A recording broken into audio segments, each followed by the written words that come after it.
are going to talk about an instrument. That instrument is moving coil galvanometer. Moving coil galvanometer.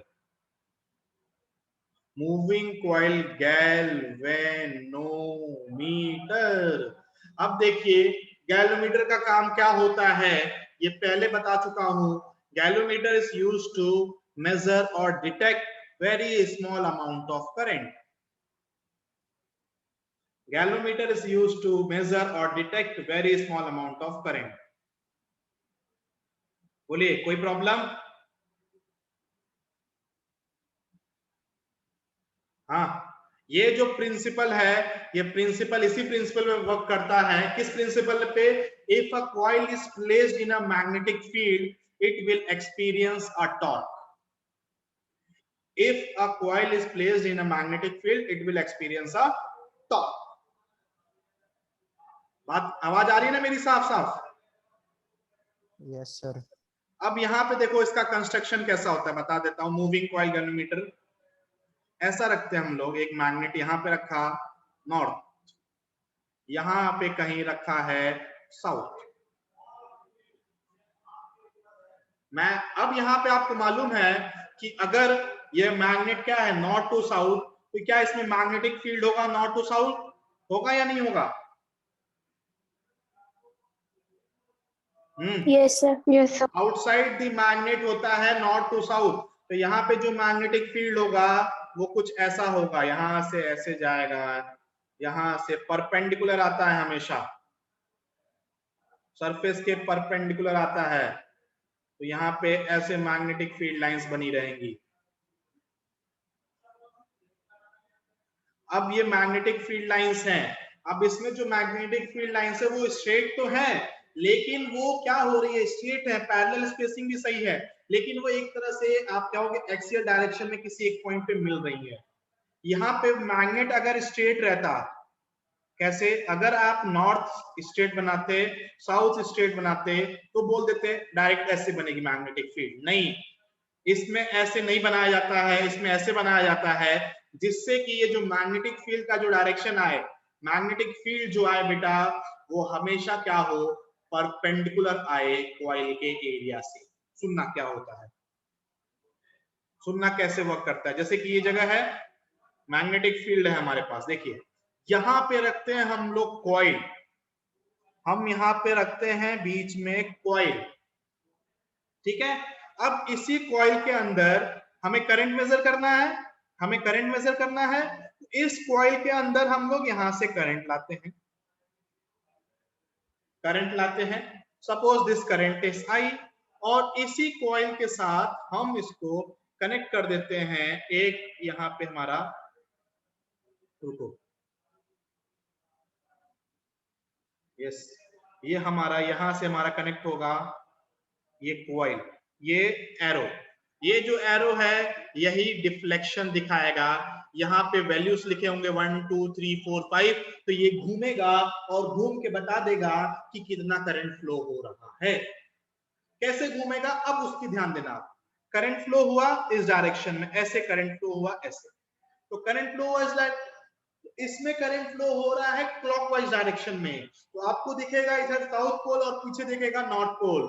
तो magnetic moment क्या होगा, अंदर की तरफ जाएगा मैग्नेटिक मोमेंट, और मैग्नेटिक मोमेंट अंदर की तरफ जाएगा, अगर आप देख सकते हो अंदर की तरफ होगा कैपिटल एम. होगा या नहीं होगा, बोलो. Yes sir. अगर बेटा क्लॉकवाइज घूम रहा है मतलब साउथ है, और साउथ से नॉर्थ की तरफ होता है मैग्नेटिक मोमेंट, तो इसको, अब इस कॉइल को हमने रख दिया है एक मैग्नेटिक फील्ड में, तो इसमें टॉर्क प्रोड्यूस होगा, और टॉर्क होता है m cross b. m cross b, बोलो. और यहां पे जो m आता है due to loop, that is NIA cross b, where A is the area. A is the area. अभी पिछला कॉन्सेप्ट यही बताया मैंने, बताया क्या बच्चों? Yes sir. अब यहाँ पे आप देखोगे मैग्नेटिक मोमेंट और मैग्नेटिक फील्ड के बीच में जो एंगल होगा that angle will be always 90 degree. देखो मैग्नेटिक फील्ड इस डायरेक्शन में है और मैग्नेटिक मोमेंट इस प्लेन के परपेंडिकुलर है, तो दोनों के बीच में जो एंगल होगा वो हमेशा 90 डिग्री होगा।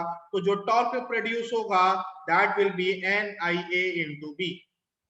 The torque produced will be NIAB।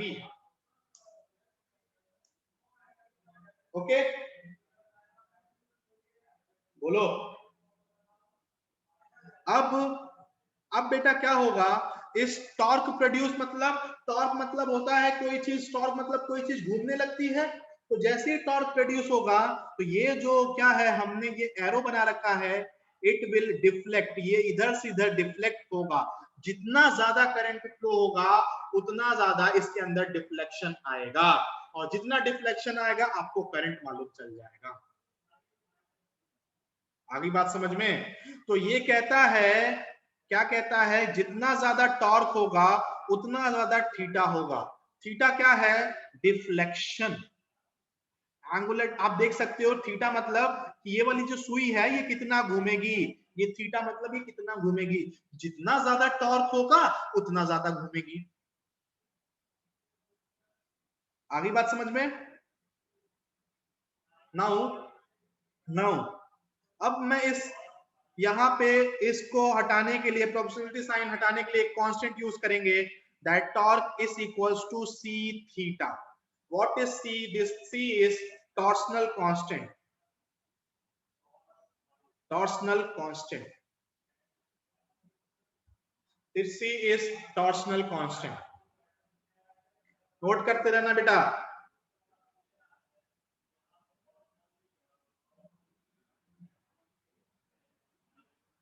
हो गया यहां तक? बोलो। ओके, प्रेरणा, प्रियांशु, आर्यन। तो यहां से देखिए, अब यहां से दो चीज मिल गया हमें कि जो टॉर्क होता है वो थीटा के प्रोपोर्शनल होगा, और torque is also equals to NIAB। तो आप यहां पे लिख सकते हैं, what we can write NIAB। NIAB is equals to C theta. अगर मुझे करंट मेजर करना है तो this current I will be equals to C theta divided by N into A into B, जहां पे A क्या है, एरिया ऑफ द कॉइल है, theta is the deflection, N is the number of turns and B is the magnetic field. Okay, तो यहाँ पे सब कुछ कांस्टेंट हो जाएगा, C constant, N constant, area constant, B constant. तो आप यहाँ से एक और टर्म लिख सकते हो, that I is directly proportional to theta। Obvious सी बात है, जितना ज्यादा करंट आएगा उतना ज्यादा टॉर्क प्रोड्यूस होगा और उतना ज्यादा डिफ्लेक्शन होगा, बोलिए। हाँ, कुछ पूछना है यहाँ पे? No sir. तो यहाँ पे जो टॉप, देखो सेम एप्लीकेशन है। अगर आपसे पूछेगा इसके पीछे प्रिंसिपल क्या है, तो principle is whenever a current carrying coil is placed in a magnetic field it produces a torque। और वही टॉर्क क्या करेगा, ये जो आपका एरो है या फिर सुई है इसको डिफ्लेक्शन देगा, और जितना ज्यादा डिफ्लेक्शन आएगा उतना ज्यादा करंट आएगा। तो आप देख सकते हो कितना करंट, यहाँ से आप मेजर कर सकते हो 1 2 3 जितना एम्पियर या फिर milliampere, you can measure with the help of galvanometer. इसी को कहते हैं मूविंग कॉइल गैल्वेनोमीटर, इसी को हम लोग कहते हैं मूविंग कॉइल गैल्वेनोमीटर।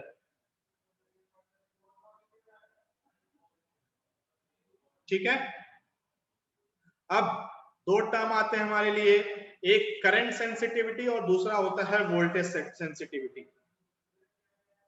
देखो करंट सेंसिटिविटी क्या होता है, मतलब कितना ज्यादा करंट ये मेजर कर सकता है। Current sensitivity is basically it is the ratio of deflection divided by current, it is the ratio, current sensitivity, it is the deflection produced by current, means it is the ratio of theta divided by I.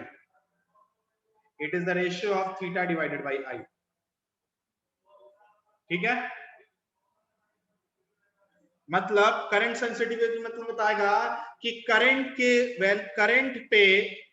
पे ये deflection कितना depend करता है, मतलब दोनों के बीच में ratio होगा डिफ्लेक्शन, कितने एम्पियर करंट में कितना डिफ्लेक्शन हो रहा है, तो deflection by current will give you current sensitivity. तो यहां मैंने डिफ्लेक्शन लिखा थीटा और करंट हमने कैलकुलेट कर रखा है क्या, सी थीटा, यहां से देखो C theta divided by NBA, NBA ऊपर चला जाएगा, एनबीए ऊपर चला जाएगा, तो थीटा थीटा आप कैंसिल कर दो, तो current sensitivity will be equals to NBA divided by C, NBA divided by सी।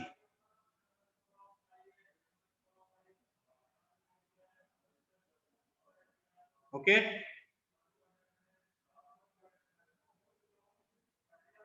होगा या नहीं होगा?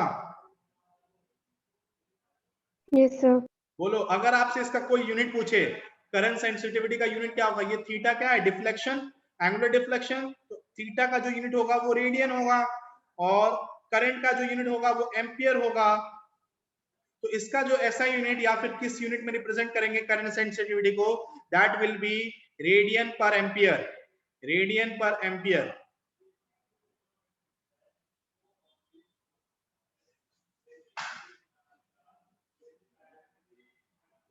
Yes, now one more thing, एक होता है वोल्टेज सेंसिटिविटी, वोल्टेज सेंसिटिविटी,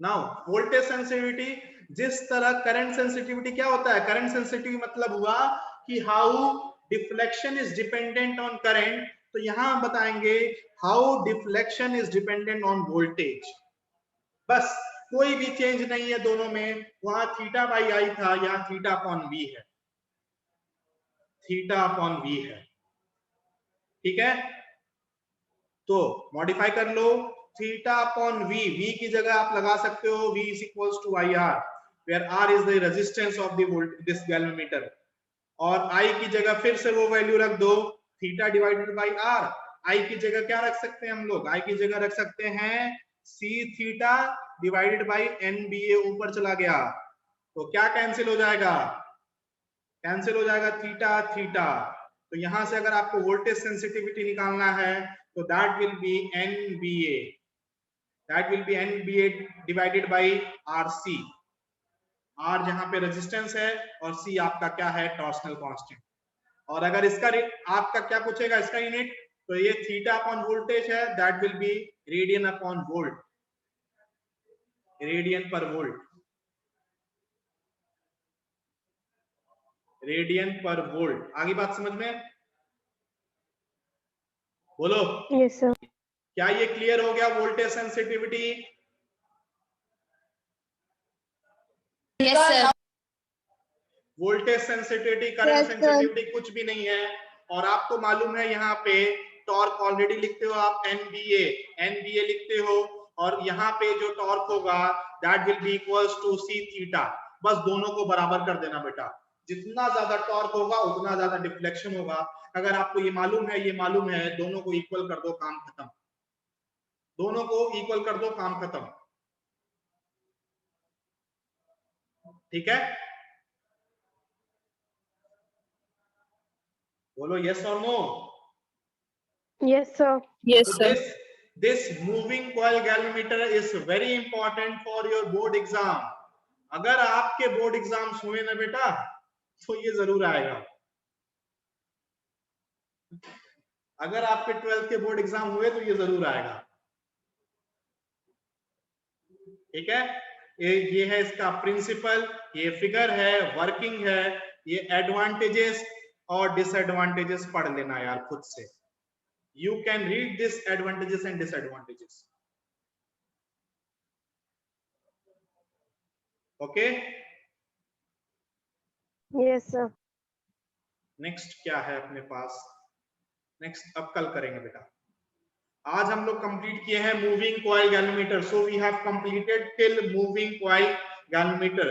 जितने भी क्वेश्चंस पेंडिंग है, जो भी एक्सरसाइज है, प्लीज आप कंप्लीट कर लो। We will meet in the next class.